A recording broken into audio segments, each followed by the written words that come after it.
Hello loves and welcome to today's video. The month has ended, so it is time for another monthly wrap up, this time for October, which had a very high number of spooky books. For some stats, I read 29 books, 5,675 pages, and 67.3 hours of audiobook. As usual, I will start with the lowest rated book and we will make our way up to the best of the month. The lowest rating that I gave out in October was a 1 star, which was Bad to the Bone by Salem Sinclair. This was one of the books that I read for my Kindle Unlimited on Hinge video. And I give this one a 1 star because it was like 30 pages and kind of gross and actually boring, and yeah, I don't think it was very well written. This is about a woman who is in like a romantic relationship with a lich, but the lich can only come out like one day a year, and then he like makes her predator prey hook up with an orc. It was weird. The kinky stuff started on like the second page, like ease me into it. So if you want more information, there is a vlog for that. Another one from that vlog is next at 2 stars, and that's Halloween Mating by Kyra Keys. This is about an alien who ends up hooking up with this woman at a party, and he turns out to be her mate, and she agrees to sleep with him, not knowing that accepting hooking up with him as her mate means that they're like bonded. It was weird. It was kind of boring. 2 star for that one. Non-Kindle books. 2.5 stars goes to Nightmare of a Trip by Maureen Kilmer. This is about a woman and her family who are going on a road trip to an amusement park in Florida. That's definitely not Disney World. As they're on this road trip, they stop at this creepy house and they pick up this locket, and the locket ends up bringing a ghost with them on their road trip, so the ghost is kind of messing with them. But really this book focused a lot more on just like the annoyance of being in a car with your family for a while. I don't know what the ghost really added to this book, like at all. It was just family on a road trip and it was kind of boring. Also, there was an accidental pregnancy, which is my most hated thing that appears in books. So 2.5 for that. I forgot to add that it was very specifically the accidental pregnancy where she's like, oh, I'm feeling sick. Maybe I'm pregnant. And then doesn't bother to test for like another 30% of the book. And then takes the test, it's positive, and then doesn't tell her husband, who is the father of her other children. It's not like they've been on one date, they are married with kids already. Doesn't tell him for another 20% of the book because she doesn't want to ruin the family vacation. And he finds out because he keeps trying to give her alcoholic drinks and she keeps not drinking them. I was so frustrated. Another 2.5 is Obitchuary by Spencer Henry. This is apparently a book created by some podcast hosts who have a podcast. I don't know if it's called Obitchuary. They have one that's about death and obituaries. It is so clearly written by people who don't actually have an expertise in this topic, but just like do bare minimum research so they can talk about it on a podcast. It was so surface level on all of the topics, and it was trying really hard to be witty and cute, and it just didn't pull it off, in my opinion. This might be something, if you love that podcast and like those people who host the podcast, you absolutely love. But for me, who has read other books about death already that go a lot more in depth and a lot more interesting on a lot of the topics, this one was a miss for me. Next we have some books at a 2.75. The first one is Youth Juice by E.K. Sethu. This is about a woman who recently has got hired at this really popular skincare brand, and she has been given access to this in development product that when she puts it on her hands, like literally makes them look brand new, even though they're like scarred, and she picks at it constantly. Also at this company, the interns are going missing. This was such an interesting concept, but then also there's been a couple recently about like skincare beauty products with a sinister underbelly to it. Just don't think the execution was very good. It was incredibly predictable. Anything that was actually interesting about the plot was really like rushed through, and then back to the preponderance of our main character who like just couldn't gel with. I also like read this the same weekend I went to see The Substance, and The Substance just pushes this kind of concept a lot further. So this one, not for me. I am interested to finally get around to reading Natural Beauty by Ling Ling Wang and seeing if maybe that one does the concept a bit better, but this one just couldn't execute on the idea, in my opinion. Also at 2.75, we have Clown in a Cornfield by Adam Cesar. This is about a town where their mascot is this clown, and then one Halloween season, the clown starts killing teenagers in this town. This is very classic slasher. And for a YA book, it was pretty bloody and gory. I think when we actually got to the climax of the night, that part was interesting. There was just a little bit of a slow build up to get there. Also, the motivations behind the killer made no sense. Just couldn't get behind that. I am probably still gonna read the sequel, but not my kind of horror. Slasher's not really the best for me, so 2.75. And the third 2.75 is Rabbits by Terry Miles. This is about our main character who has to solve these like dangerous puzzles because reality is unfolding. I gave this a 2.75. To its detriment, I read this so close to Ready Player One and Ready Player Two. It was such a similar concept, except I didn't find it as interesting, and the pop culture references were kind of all over the place. Like, it used pop culture references, which made sense for Ready Player One because it's like very video game focused, but seemed weird in this context where it's like reality folding in on each other and parallel worlds and all this stuff. I just don't think it executed on the idea very well. I got lost a few times trying to figure out what was going on because I was just zoning out because I was bored. So 2.75 for Rabbits by Terry Miles, not for me. Ready Player One was better. Speaking of Ready Player One, our first 3-star is Ready Player Two by Ernest Cline. This is the sequel to Ready Player One. Ready Player Two, the main character from the first one now owns the company, and there is this technology that he finds in the vault and releases to the world, and that triggers a second quest from the eccentric billionaire who owned the company and then died. So he now has to solve puzzles related to that specific technology. This sequel seemed wholly unnecessary. Like, it wasn't bad, very similar to the first one in the writing style and all of those things.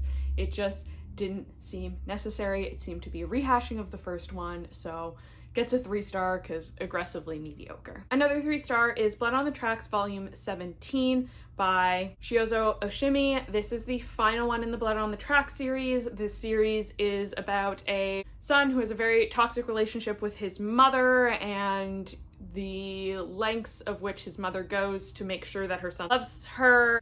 That's where it started. Obviously, a lot of things have happened in 17 volumes. This gets a 3. I feel like the second half of this series got really bogged down and repetitive. While I mostly enjoy the ending, I feel like it's not the ending I would have wanted from reading those first volumes. And because this is billed as a horror manga, we got a little off track in this series, so 3. Honestly, I probably wouldn't recommend reading past like the first 5 volumes in this series. This did not have a satisfying payoff. Another one of the Kindle Unlimited books gets a 3-star. That's Haunt Me. This one was the longest one I read. About this woman whose family are like specters, and then she's killed by her cousin before she can become a specter. So she becomes a ghost, but no one in her specter family can see her as a ghost, and the only person who can see her is this like half elf, half vampire guy. And so they work together to solve why the cousin is murdering people, and not what I was expecting under Unhinged Kindle Unlimited. 518 pages, so it was so mediocre. I gave this a 3-star because I really don't know how I would have felt about this book if I had approached it as a fantasy novel and not Unhinged Kindle book. So I'll give it a 3-star as a pass. Like, I don't think anything was offensive or wrong about it, but I probably would not have picked it up if it hadn't been in that list for that video. Next, we have the books at 3.25 stars. The first is The Book of Cold Cases by Simone St. James. This is supposed to be like parallel timelines of a murder that happened in the 70s and then something happened in the modern day. I don't think this was a particularly compelling mystery. Just not for me, honestly. Very forgettable. 3.25. Also 3.25, The Mist by Stephen King. This is about a man who's out in the cottage country with his family, and then there's this big electrical storm that knocks out the power, so he goes to the grocery store to stock up on stuff. This mist descends, and they get brutally killed if they go out in the mist, so he and his son and his neighbor are like hunkered down in this grocery store trying to survive. It's alright. I find a lot of Stephen King books, if you've watched the movie, reading the book is redundant because the movie's usually really well done, and the only thing the book adds is like unnecessary descriptions of things. So yeah, 3.25, the movie's worth watching. The book was just alright for me. Next 3.25 was my book club's pick for the month, and that was The Very Secret Society of Irregular Witches. This is about a woman who is a witch, and in this world, witches are kept apart because if there's too much magic in one place, people might find out witches exist. She gets a mysterious message on the internet, because she also has a YouTube channel where she does magic, and she gets a message of like, hey, can you come to this mansion? We have 3 witches here that no one else knows about, and we need someone to train them. So she does, and the 3 kids are all quirky, and the other caretakers in the house are all quirky, except for the grumpy man, who obviously she has to fall in love with. This felt very reminiscent of House on the Cerulean Sea, and I liked those characters better than I liked these characters. This was probably just never going to be my favorite, because it's very like low stake cozy, and I don't like that unless orcs are involved, apparently, or lesbians. Not usually gonna be the person who wants to read about like children being quirky and cute. Not my thing. This book could have been better with lesbians. Is that the opinion I'm saying? Yeah, that's the opinion I'm saying. Next book is Step Aside Pops, a Hark A Vagrant collection by Kate Beaton. This is the second collection of comics by Kate Beaton. She writes a lot about different aspects of history, because I think she has a history degree, and then also a lot of like funny twists on classic literature. This is the second volume of the collection. I will talk about the first one in a little bit, but for the second one, it was just a little repetitive from the first one, and some of the references I don't necessarily get because it's aspects of history I'm not familiar enough with to kind of get the joke, and also with classic literature, it's a lot of like Austen, Bronte, things I have no interest in reading, so this 3.25, like some of them are memes on Tumblr that I recognize as like, oh hey, the like woman sitting on the baby, but otherwise mediocre for me because I don't get a lot of the references, which is on me, honestly. Next 3.25 is True Crime by Samantha Kolesnik. This is about a girl whose mom is like super abusive, and so one day she kills her mom, and then her and her brother flee, and their misadventures while doing so. This was just okay. I get the trauma of the child's, because I think she is pretty much still a child in this one, but I just didn't connect with the characters as much as I would have wanted. If this had been like a years down the line she starts killing people, that could have been an interesting concept, but it is more spree than a serial. Also, it's splatterpunk, so kind of light on plot, heavy on gore, and also topics of sexual assault. If that's your thing, maybe you'd like this. It wasn't poorly written or anything, it's just alright for me.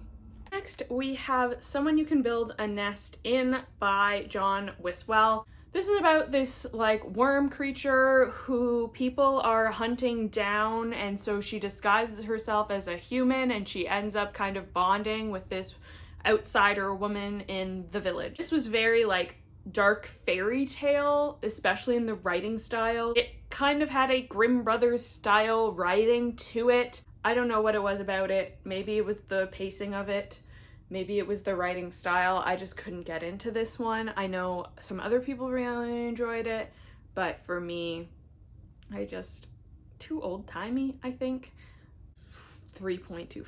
Moving on to 3.5, we have Demons and Deathdrops, edited by the Little Ghost Bookstore. This is an anthology collection of queer performance horror by kind of smaller authors. I got this at a horror-specific bookstore in Toronto, and it gets a 3.5. It's an anthology, so I have my little post-it. I rated all of the stories individually, and they end up at a 3.5.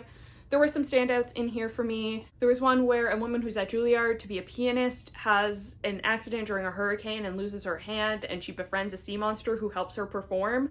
Loved that one. There was also one that's just kind of very Toronto, that the raccoons stole someone's nudes.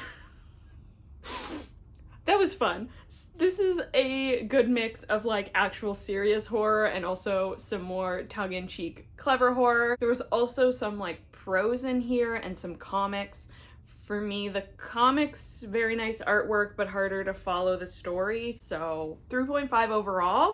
Still worth picking up, definitely, if you want to try and support a local bookstore, support some smaller authors. Definitely a good collection worth picking up. Next 3.5 is My Husband by Maud Ventura. I believe this is a translated French novel. It's this woman who basically has tried to design her life to be the absolute perfect wife to her husband, because she fears if she's not the perfect wife that he will leave her and she will have to return to a life that is less privileged. But at the same time, she's also cheating on her husband. This is a 3.5 for me. I liked some of the commentary on like the random things women have to do to make themselves seem perfect to the men in their lives. But the plot line around like the cheating and the suspicion she has about her husband cheating, I just didn't really connect with that as much. So 3.5, still beautifully written, just plot-wise not for me. Next is The House That Horror Built by Christina Henry. This book is about a woman who is a house cleaner for this eccentric horror film director who has all of these horror props in his house, and then some of the props start moving. There's also some mystery surrounding this director because his wife and son went missing. This got a 3.5. I was enjoying the plot. I was enjoying the side characters. I just hated being in the main character's head. She had anxiety about literally everything, which I get, but also was exhausting to read from the POV of. So that one for me, 3.5, would have liked to be in a different character's head. Next 3.5 is A Spy Family, Volume 7. So this is Volume 7 of the manga about a family where the dad's a spy, the mom's an assassin, the kid is a mind reader, and no one knows about each other's secrets except the mind reader. Obviously, she knows everyone's secrets because she reads minds, and she has to try and excel in school to keep the cover of the spy dad. This one, we get like the finish of the climax of the last one, and that was about like the evil dude that they're trying to infiltrate the school to get at. Him and the spy meeting for the first time. Then we faff around for a little bit, playing cards to get a magic dessert that makes you really smart. And then we get a ramp up to the assassin having a job on a cruise ship, and then the little mind reader girl winning a trip to go on that same cruise. So now the assassin has to try and keep herself from being found out as an assassin while trying to get her target. These follow a really weird pattern where you get like the last one in the book is like this super cliffhanger on something interesting. You wrap it up in the first story of the next one, and then you just kind of faff a bit in the middle. And then you get the climax again, and then it's cliffhanger for the next one. Seems a little cheap. I enjoy stories where Anya's the main focus. I enjoyed the ramp up to this cruise, and we'll see if we get an actual payoff for that, because again, a lot of them ramp up and then resolve really quickly in the first volume of the next one. So we'll see. Last 3.5 is Hark A Vagrant, the first one by Kate Beaton. I mentioned when I reviewed the second volume that some of the references are just lost on me because I have not read enough classic literature, and also weirdly specific parts about history that I'm not exactly an expert on. A little bit of a higher rating than the second one, because the second one, literally they reprinted some of the comics, which I thought was a little of a questionable decision. Some of the ones that I did get, I did enjoy, so 3.5 overall. Next we have two books out of 3.75. The first was A Certain Hunger by Chelsea G. Summers. This is about a woman who is in jail for cannibalism, and it's kind of her writing a memoir of the different people, mostly men, that she ate throughout her cannibalism journey. I gave this a 3.75. I was enjoying it at the beginning. It just got a little repetitive towards the end, and I didn't necessarily understand the motivation for what caused her to turn on her best friend at the end. 3.75, I think I just had really high expectations for this one because a lot of the people I follow on social media have really loved this one. It just couldn't live up to the hype that I had in my head, but it was still a good time. The writing in this one is really beautiful. It's meant to be kind of pretentious because the main character is like a food critic. Definitely an interesting character, a beautiful writing style. The plot just slowed down a bit too much for me towards the end. The other 3.75 is Diavola, which had the opposite problem of having a really slow beginning. So Diavola by Jennifer Thorne. This one is about our main character who is on family vacation with her family in this villa in Italy. And all the townspeople are like, "You're staying in that villa? Good luck," and like trying to give her talismans basically, which just reminded me of the memes of Dracula when Jonathan Harker is going to the Dracula's mansion and all the townspeople are like, "Here, take this cross, you're gonna need it." She starts getting haunted by the spirit of this blonde woman. I really enjoyed how this one ended. It just took a little bit of a build up to get there. The family members were a bit annoying and so frustrating of how they're treating her, but towards the end, like, that's kind of the point. So in retrospect, a little bit more sensical for them to be that way. 3.75 because liked where it ended. Took a while to get there. Next we have one book at a 4.25. This was an anthology, so 4.25 is the average of the ratings of the individual stories. And that was The World Wasn't Ready for You by Justin C. Key. These are a lot of science fiction stories that kind of analyze different aspects of race. So like the very first one is about this man whose son is part alien and the discrimination that he faces for that. There was also one about like a man returning from prison and the government like experimented on him and put spiders inside of him. Definitely some really important topics analyzed in a way that makes them really interesting. This was definitely a bit more what I was expecting from the Out There Screaming anthology. They were a lot better paced and they averaged out at 4.25, so pretty good for an anthology for me. At a 4.5, we have The Night Guest by Hildur Nadersdottir. This is about a woman who just has like chronic fatigue. She's so tired, and then sometimes she's waking up with these random bruises or like dirt under her fingernails. So she puts a fitness watch on and is like, how am I getting 14,000 steps while I'm sleeping? She has to try and figure out where she's going in her sleep and why she's doing it. This one had a great atmosphere to it. It was sufficiently creepy. It was a short story, so obviously not going to expand hugely on lore and stuff like that. The end was a little ambiguous as to what happened, but I thought it was well written. I thought the tension was well written, and again, the atmosphere. This is set in Iceland, so as someone who got their first tattoo in Iceland, always gonna have a little special place in my heart for Icelandic stories. And I think this is a record for me in the month of October. I had 4 books at 5 stars. Crazy. So the first one was Uzumaki by Junji Ito. This is my first Junji Ito. It is the one about the spirals. So this is a manga about this town who is being infected by spirals. Spirals are just showing up everywhere in different ways and basically torturing and killing people.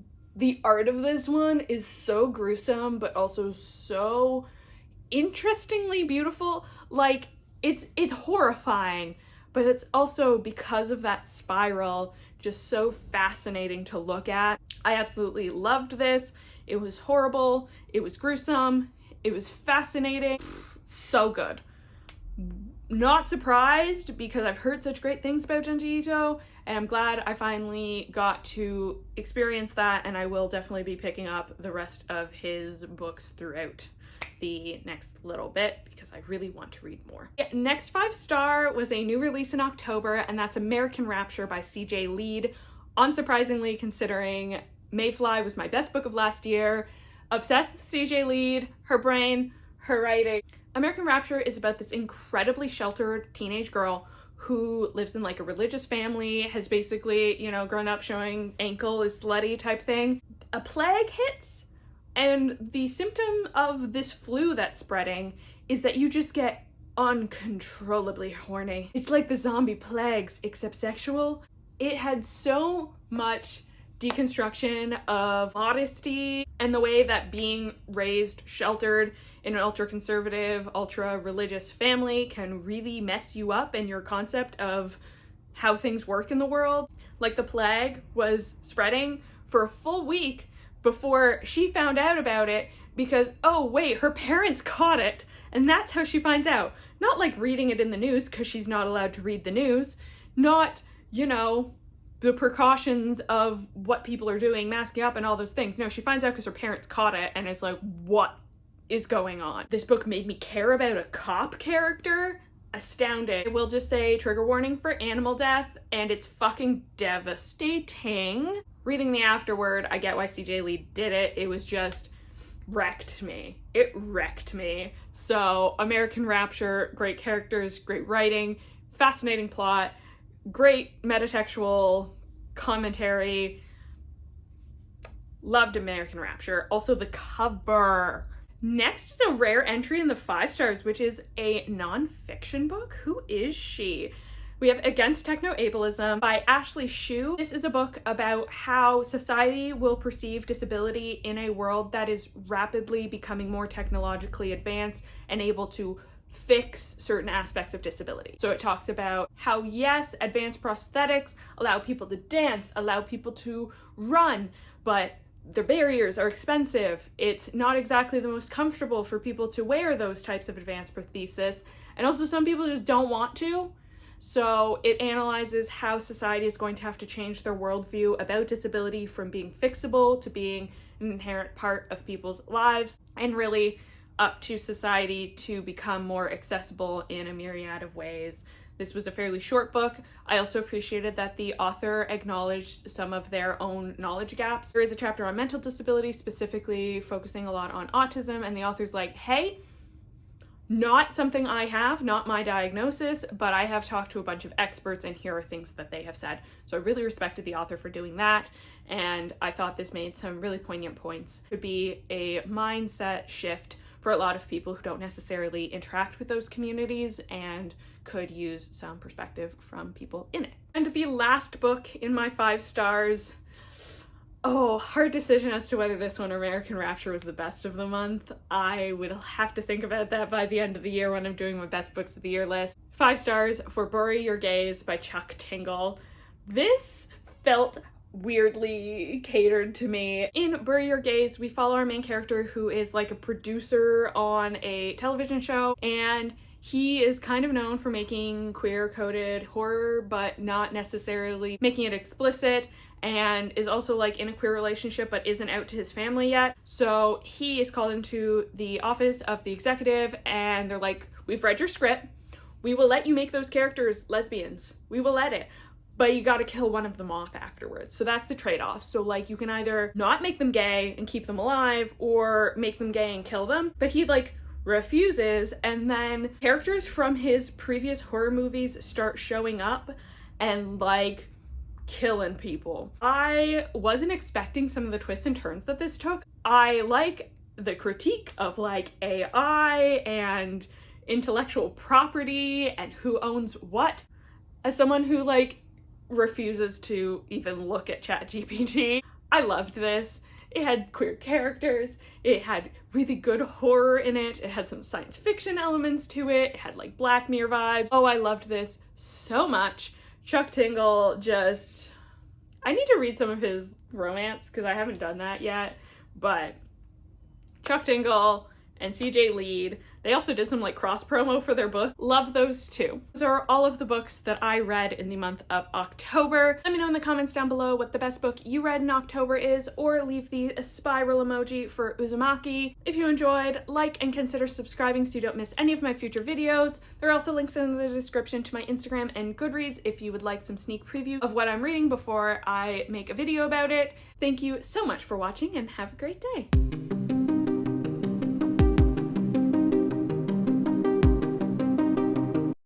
3.5 is the horse that... The horse.